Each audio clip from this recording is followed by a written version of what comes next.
The door to the men's restroom swung open with a creak that echoed like a judgment, and Mila, her frail hands trembling, stepped inside, her eyes filling with tears as leering eyes from the urinals met hers. "This isn't right," she whispered to herself, but the nursing home's new policy left her no choice. Trans women like her at 70 were deemed not real enough for the women's facilities. In that moment, her daughter Avery burst through the main entrance, her voice thundering across the lobby. "If you force my mother in there, you'll have to drag me out fighting."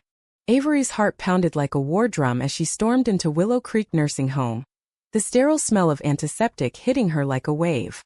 It was a crisp autumn afternoon in suburban Philadelphia, where the leaves outside painted the world in reds and golds, but inside, everything felt gray and oppressive. Mila, her mother, had called her in a panic just hours earlier, her voice cracking over the phone. "They won't let me use the ladies' room anymore, honey. They say I'm not." The words had trailed off into sobs, and Avery had dropped everything.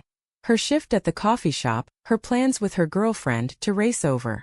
Mila had transitioned late in life, after decades of hiding who she was. Born in the 1950s in a small Pennsylvania town, she'd married young, had Avery in her 20s, and buried her true self under layers of societal expectations. It wasn't until Avery was in college that Mila came out, divorcing Avery's father and embracing her identity as a woman. Avery had been her rock through it all, the surgeries, the hormone therapy, the endless battles with insurance. But now at Willow Creek, a place that promised dignified care for seniors, bigotry had reared its ugly head. The administrator, Mr. Harlan, a stern man in his 50s with a clipboard clutched like a shield, met Avery in the lobby. "Miss Thompson, your mother agreed to our policies when she moved in," he said, his tone clipped and impersonal. "The board decided it's for everyone's safety. We can't have confusion in the restrooms." Confusion? Avery spat, her voice rising. She was 42 with a no-nonsense pixie cut and tattoos peeking from her sleeves, reminders of her rebellious youth. "My mother is a woman. She's been living as one for over a decade. This is humiliation, pure and simple."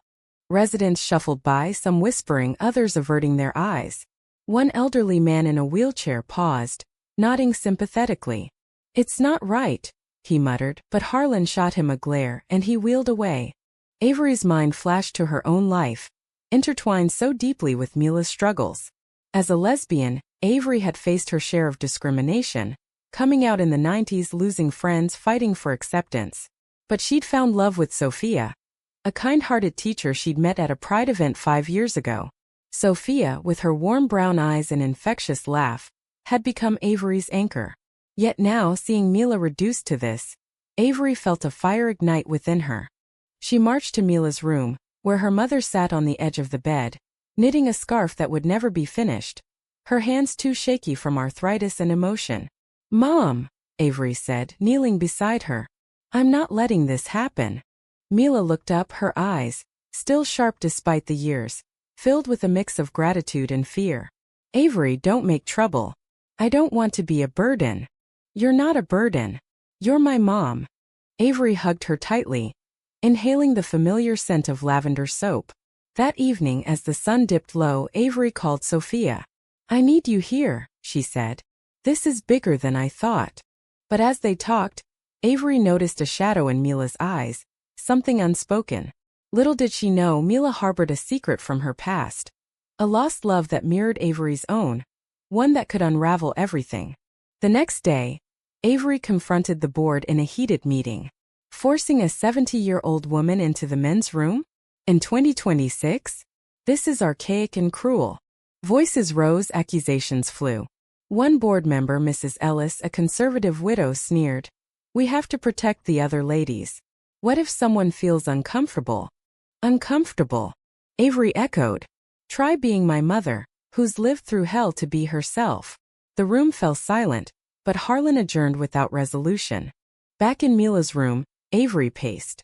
"We need allies," she said. That's when Mila confessed. "There's someone here. An old friend. From before." Her voice trembled. "Eleanor. We were close once. In the 70s. But life pulled us apart." Avery's eyes widened. Mila had never spoken of this. A lesbian romance in her youth? It explained so much, the quiet strength, the hidden pain.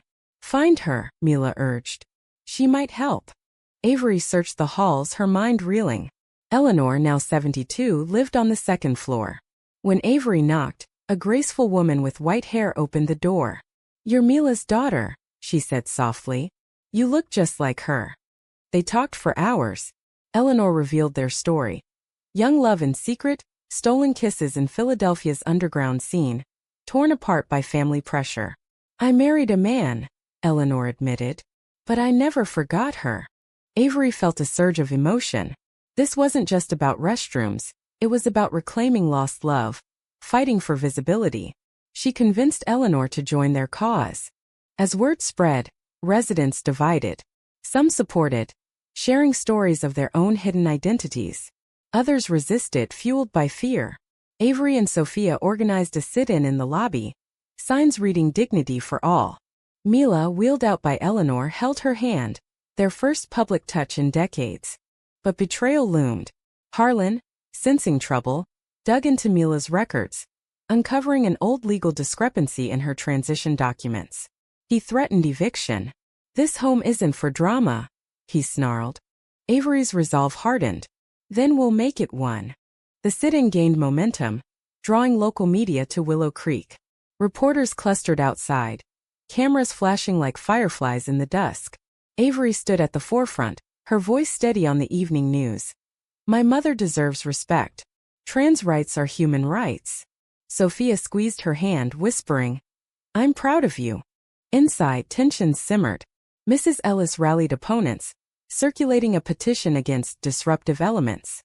Whispers turned to shouts in the dining hall. "This is a nursing home, not a protest camp," one resident yelled. Mila, watching from her wheelchair, felt a warmth she hadn't known in years. Eleanor's presence was a revelation. Conversations flowing like old wine, memories resurfacing. "Remember that night in Rittenhouse Square?" Eleanor asked one evening as they sat on the porch. "The stars were out, and we danced without music." Mila smiled, tears glistening. "I thought I'd lost you forever."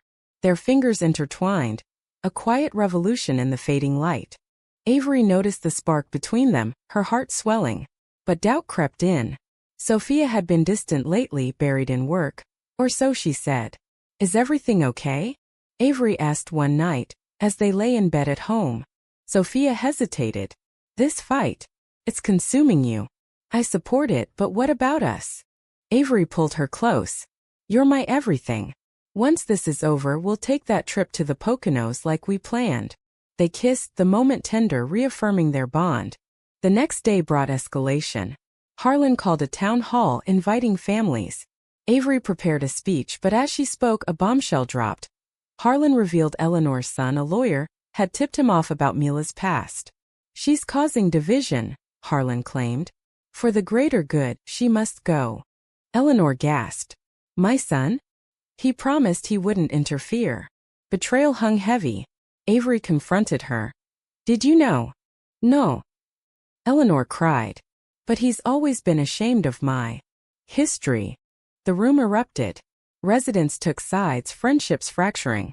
Mila, heartbroken, whispered to Avery, "Maybe I should leave. I don't want to hurt anyone." "Absolutely not," Avery replied. "This is your home." She rallied supporters, including the wheelchair-bound man from before, Mr. Ramirez, a veteran.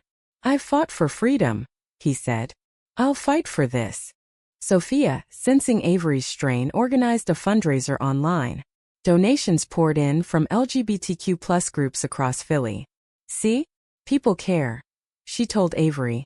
Their love a steady flame amid the chaos. But the conflict deepened. Harlan enforced stricter rules.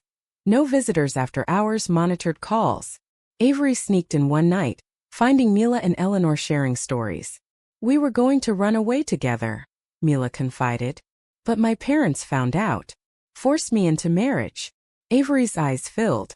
"You deserved better." In that moment she saw parallels to her own life. The fear of rejection. The joy of acceptance with Sophia. The high point came at a protest outside. Dozens gathered, chanting "Love is love." Avery led, but police arrived, called by Harlan. As tensions rose, Sophia stepped forward, linking arms with Avery. We're not backing down. That night, alone in the garden, Avery and Sophia shared a deep conversation. This fight has shown me how strong we are, Avery said. Together. Sophia nodded, but her eyes held a shadow. I love you, but sometimes I feel like second place to your causes. Avery's heart ached. You're not. You're my partner in all of it.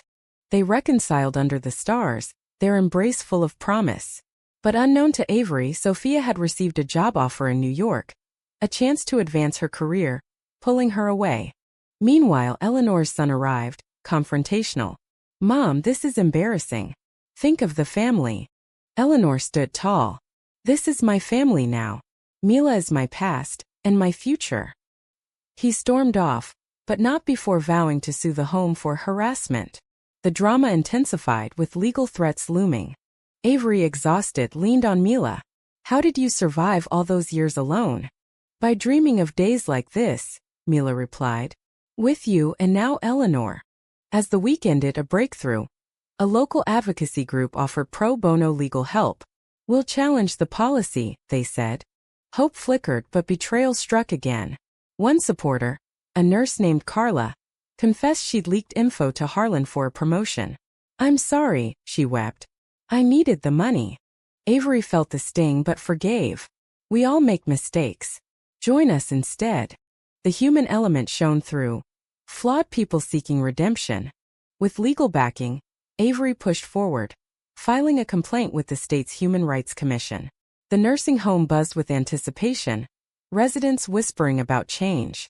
Mila and Eleanor grew closer, their rekindled romance a beacon. They shared meals, walks in the garden, hands brushing like in their youth. One afternoon under a blooming cherry tree, Eleanor confessed, I never stopped loving you, Mila. Marrying him was the biggest mistake. Mila's voice softened. We have time now. Let's make it count. Their kiss, gentle and tentative, sealed decades of longing. Avery witnessed it from afar, smiling. It mirrored her own love with Sophia, deep, resilient. But Sophia's distance grew. Calls went unanswered. Evenings alone multiplied. What's going on? Avery finally demanded, over dinner at their cozy apartment. Sophia sighed. The job in New York. It's a dream opportunity. But it means moving. Avery's world tilted. Without me? We're a team. I want you to come, Sophia said, tears flowing. But this fight, it's here. I feel like I'm losing you to it. Drama unfolded, words sharp as knives. You're abandoning me when I need you most? Avery accused. No. I'm asking you to choose us over endless battles. The argument escalated, doors slamming. Avery slept on the couch, heart shattered. Betrayal cut deep. Not from an enemy but her love. The next day at Willow Creek, Avery confided in Mila. Sophia's leaving. How do I fix this? Mila held her. Love isn't easy, honey. I lost Eleanor once because I didn't fight hard enough. Don't make my mistake. Inspired, Avery reached out to Sophia. Let's talk. I can't lose you. They met at their favorite park, benches overlooking the Schuylkill River. I'm scared, Avery admitted. This cause matters, but you matter more. Sophia softened. I don't want to pull you away.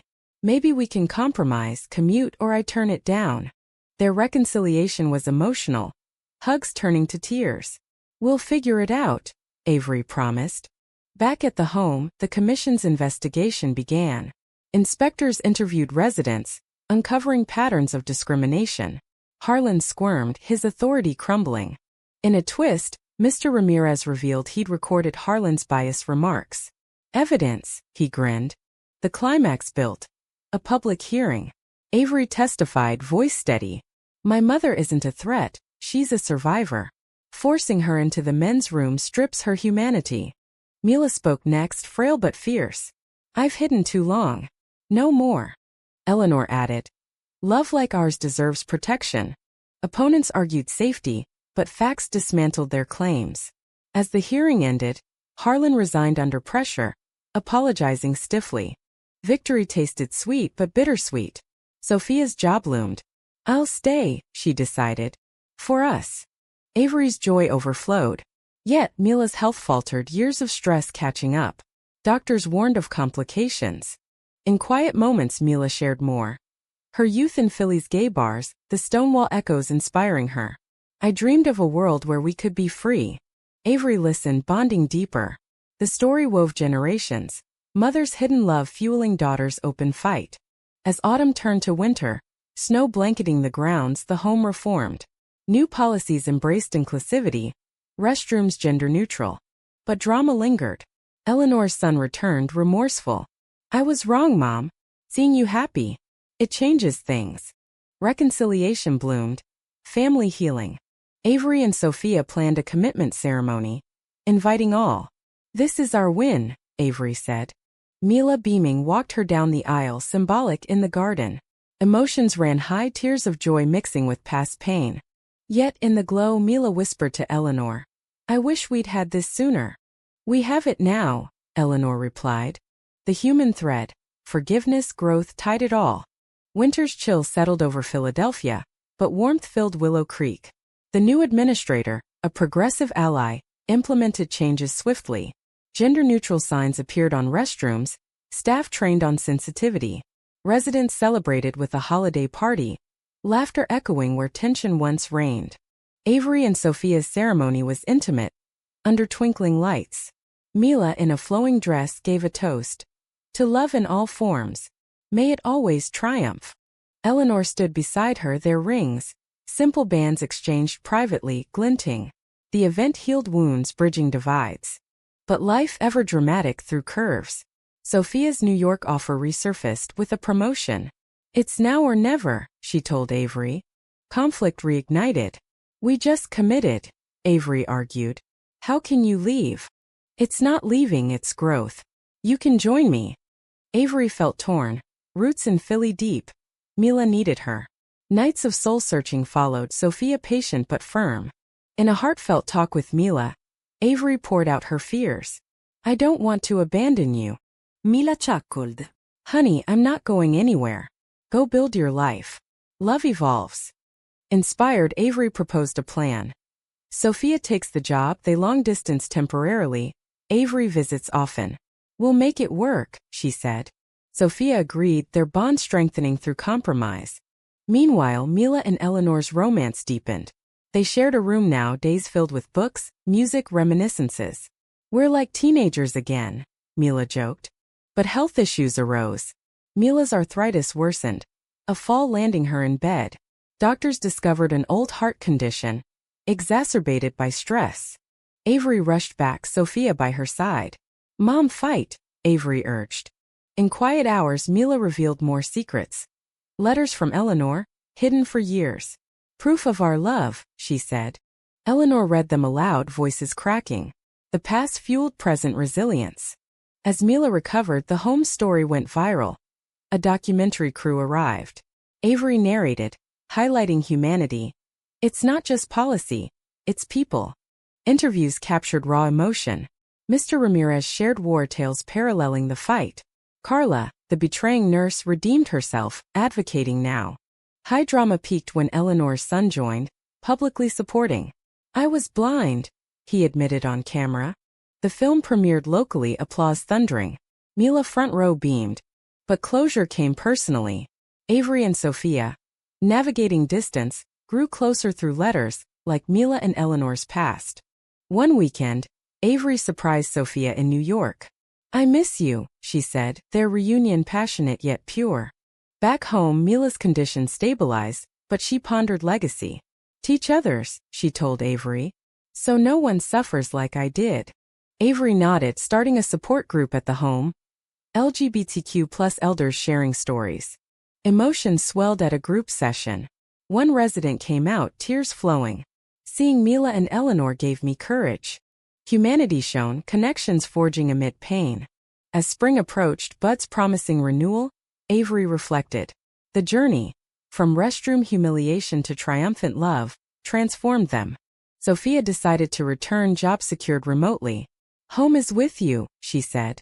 Their love tested, emerged stronger. Mila and Eleanor planned a quiet vow renewal, inviting close ones. Under blooming trees they exchanged promises. In this life and beyond. Avery watched, heart full. The story wasn't just theirs. It was a tapestry of resilience, betrayal turned to growth, romance enduring. Spring burst forth in Philadelphia, flowers carpeting Willow Creek's gardens like a promise kept. Mila, stronger now, walked hand in hand with Eleanor, their steps slow but sure. The nursing home had become a haven, its once divided residents united in newfound empathy. Avery, balancing visits with her life, felt a profound shift. The fight had cost, sleepless nights strained relationships, but yielded immeasurable gains. Sophia's return solidified their partnership. They rented a bigger apartment, dreaming of adoption. One sunny afternoon, the group gathered for a picnic. Laughter mingled with stories. Mila recounting 70s pride marches, Eleanor adding tales of hidden speakeasies. Avery shared her coming-out journey, Sophia chiming in with humor. But reflection brought depth. "I almost lost everything," Avery admitted. "Betrayal from within hurts most." Mila nodded. "Like my family forcing me apart from Eleanor. But look at us now." The climax of their saga wasn't a single event, but the quiet aftermath. Lives mended, prejudices challenged. A final twist. Harlan, the ousted administrator, reached out. "I was wrong," his letter read. "Watching the documentary opened my eyes. I'm volunteering at a shelter now." Avery replied graciously. "Redemption is possible. Join us sometime." He did, attending a session sharing his transformation. Humanity prevailed, enemies becoming allies. As summer neared, Mila's health dipped again, a reminder of fragility. Hospital visits ensued, Avery by her side. "You've given me so much," Mila whispered. "No, Mom, you taught me to fight with love." Eleanor stayed vigilant, their bond unbreakable. In recovery, Mila penned a memoir, Avery editing, titled Hidden Hearts. It captured their essence, drama, romance, triumph. The book launch was emotional, packed with supporters. Readings evoked tears, applause. "This is for every silenced voice," Mila declared. Avery's speech. "My mother's dignity sparked a revolution. But it's the love between her and Eleanor, me and Sophia, that endures." The ending wasn't fairy tale perfect. Challenges lingered. Sophia's career demanded travel. Eleanor's son navigated acceptance. But they faced it together. In a poignant close, the four walked the riverfront, sun setting golden. "We've come far," Avery said. Mila smiled. "And we'll go further." The story, rich in American spirit, resilience amid adversity, concluded on a humane note. Not happily ever after, but authentically with hope. Love in all forms had won, not without scars but with profound depth.